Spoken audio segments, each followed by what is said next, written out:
Hola muchachos, ¿qué tal? Buenos días, aquí tienen el horario para hoy, jueves el 4 de mayo. Our agenda for today begins with the submission of your homework, the conjugation bingo, imperfecto pretérito. You guys can check out the video associated with that assignment for detailed instructions on how to go about it. No homework for the weekend, everybody. No hay tarea para la próxima clase. We are going to begin chapter 5A today, which is all about weather events and natural disasters. The film that we'll watch as we wrap up the academic year and get ready for finals will be Los 33. You'll have an activity that'll go along with that film. Excellent film based on a true story of 33 miners that were all trapped a mile underneath the Earth's surface in a mining disaster as a result of an earthquake that took place in Chile in 2010, I want to say. An 8.8 earthquake, one of the strongest in history.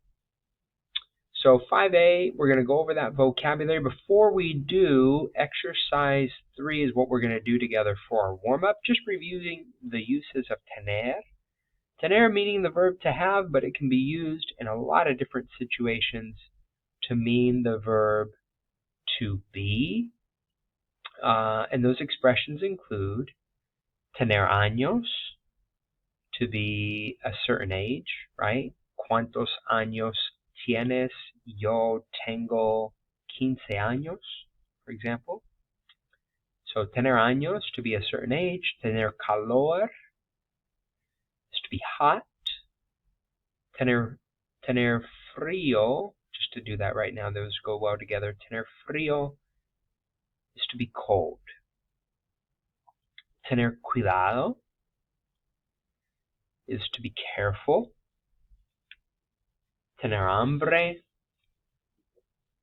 is to be hungry, because it goes well with hambre. Tener sed is to be thirsty. For example, tengo sed porque hace mucho calor. I am thirsty because it's very hot. Tener sueño is to be tired or sleepy. Tener razón is to be right, literally to have reason. Tener prisa, we see in this example, is to be in a rush. Prisa. Vamos rápido porque tenemos prisa. Let's go quickly because we are in a rush. And then the last expression, tener miedo, is to be afraid. So exercise 3, ¿qué tiene? Is asking you to complete each of these phrases with the correct expression used with tener according to the context, and then conjugate the verb tener in the correct form. I don't know if that's always going to be in the yo form or the to form. We'll have to see. Let's go through these together. And the conjugations of tener you can find on page 15. I mean, we're talking present tense right now, right? Way back to the very beginning of the year. There you have tener en el presente. All right, back to page 237. Let's do the first couple together. Número 1, si acabo de correr y necesito agua. If I just finished running and I need water, I am thirsty, right? Si acabo de correr y necesito agua, yo tengo sed. So I think we'll do it that way. If it's in the yo form, complete it in the yo form. If it's in the to form, complete it in the to form. If it's in the ellos form, conjugate in the ellos form, nosotros, etc.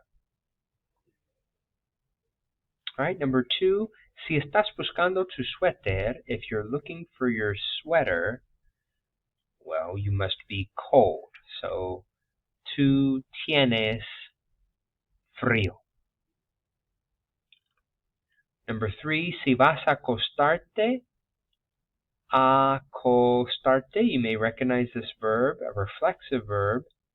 This is the verb to go to bed. So you must be tired. Tú tienes sueño. All right, so finish these off, indicating what expression best fits for each of these different situations. That's our warm-up. Then we're going to pivot into the objectives for Chapter 5A to be able to listen to and read about disasters and rescues.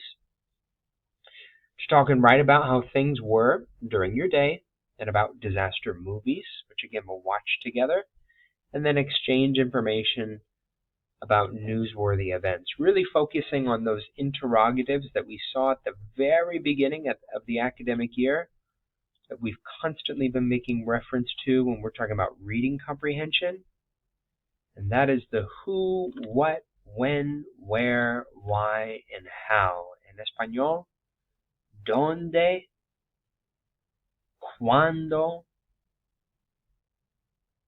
cuánto, por qué, quién, cómo, etc. We call these WH words or interrogatives to ask the who, what, when, where, why, and how to inquire, solicit information.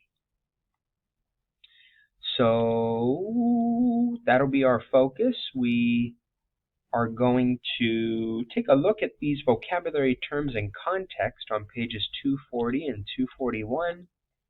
I tried to introduce these to you subtly at the end of last chapter in the warm-ups that we did. You may recognize a couple. A few are going to be cognates, but we will listen to the description, vocabulario en contexto, and go through some of these terms together. These are all terms that describe disasters, weather events, things that are newsworthy that we see on the news.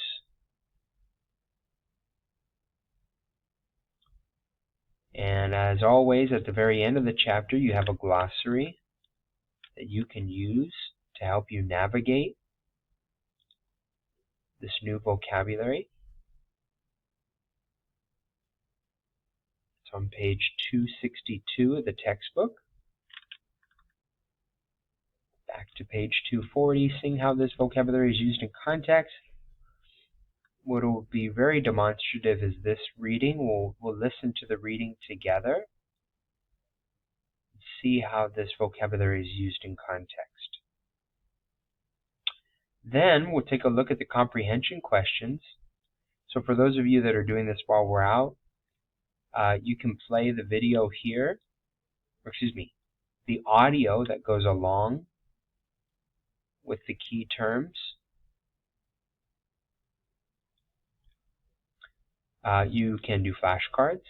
This is all on your guys's Clever accounts. Remember, you won't be able to find a tile for Realidades anymore. You're going to have to go to the search, type in Sabas, and that'll take you to the online textbook after you log on to your Clever account. Detailed instructions for how to go about that are in our module from the very beginning of the academic year. I know I haven't required you guys to use the e-textbook a lot, but you guys can see the instructions here for how to go about that. Okay? So back to where we were. You guys are going to listen to the audio. As you listen to the audio describing the vocabulary and context, just take note of as many terms as you can, especially those like these ones that refer to actual weather events. Un terremoto, El terremoto. is an earthquake. El huracán is a cognate. El huracán. Is a hurricane, right? Inundación is an inundation or a flood. And then this is the verb nevar, Nevó. which is the verb to snow. And llover, Llovió. which is the verb to rain. Again, all of this vocabulary is in the glossary on page 262. But if I were y'all, I would recommend, we're going to do this together, but in the event there's a sub, you have the audio here, flashcards here for you guys to interact and see how this vocabulary is used in context. Some great formative practice there on pages 240 and 241. Then we're going to watch the video en el noticiero, en que tenemos un bombero, a firefighter, Tomás, Raúl, y la reportera, a reporter that shows up to the scene of the accident. And then you guys are going to answer comprehension questions on page 243.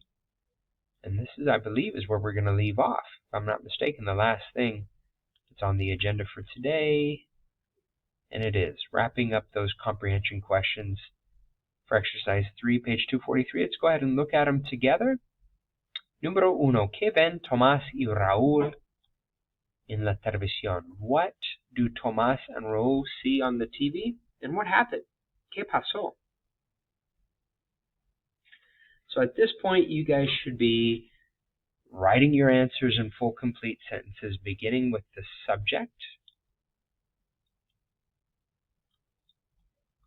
and continuing with the verb. So subject goes first in your answer, Tomás y Raúl. Then your verb, this is the verb ver, to watch. Tomás y Raúl ven ¿qué? What do they see? You're going to indicate the answer, and you're going to pull it from the text. You should be able to pull verbatim the answer from the text. Number 2, ¿a dónde quiere ir Raúl? Where does Raúl want to go? Raúl is your subject. Quiere ir, wants to go, is your verb. ¿Dónde? Raúl quiere ir al cine. Raúl quiere ir al supermercado. We're looking for a location. ¿Quiere ir Tomás también? Sí, Tomás quiere ir también. O no, Tomás no quiere ir. ¿A quiénes ven Tomás y Raúl cuando llegan a la casa? Who sees Tomás and Raúl when they get to the house? So you're actually going to begin with the answer, right? So the person, and then conjugating the verb ver according to the subject, and then everything else. Whomever sees Tomás and Raúl cuando llegan a la casa. ¿Qué hacen ellos? What are they doing? What are Tomás and Raúl doing? Or what are the people, actually? Forgive me, this is referring to ellos. Ellos being the people that see Raúl and Tomás. What are those people doing when they see Tomás and Raúl? So, ellos is how you're going to begin your answer. And then, you know, the verb, whatever it is that they're doing. Forgive me. Made a mistake there. Get rid of that. Should be in green or in blue. There we go. ¿A qué hora comenzó el incendio? What time did the fire begin? El incendio is our subject. Comenzó is our verb. And then we're giving the time as the answer. Or to finish off that answer, ¿qué lo causó? What caused it? So whatever caused it is going to begin the answer. And then lo causó would be your verb phrase. ¿Había gente en la casa? Were there any people in the house? Basically, just take away the punctuation and put sí or no. Sí, había gente en la casa.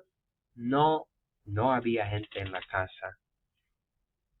¿Cómo estaba? How were they? So we're going to find an adjective that refers to their feeling or their emotion, how they were doing. That's your answer for the second part of number 5. And then number 6, ¿por qué habla la reportera con Tomás y Raúl? Why is the reporter speaking with Tomás and Raúl? La reportera is our subject. Habla, and then you can include habla con Tomás y Raúl, right? She's talking with Tomás y Raúl. ¿Por qué? And then paraphrase from the text your answer. ¿Qué le dicen los chicos? What do the boys tell her? Los chicos is how you would begin. Your subject. Le dicen, tell her, and then what? What do they tell her? You can also paraphrase from the text the answer. So those are what the 6 questions are asking. That's how you would begin your responses for each. And the answers you're just going to pull straight from the text as you see them in chronological order. You can watch the video here or get the audio by logging on to the textbook, following the instructions that I just alluded to. And there is no homework for the weekend, y'all.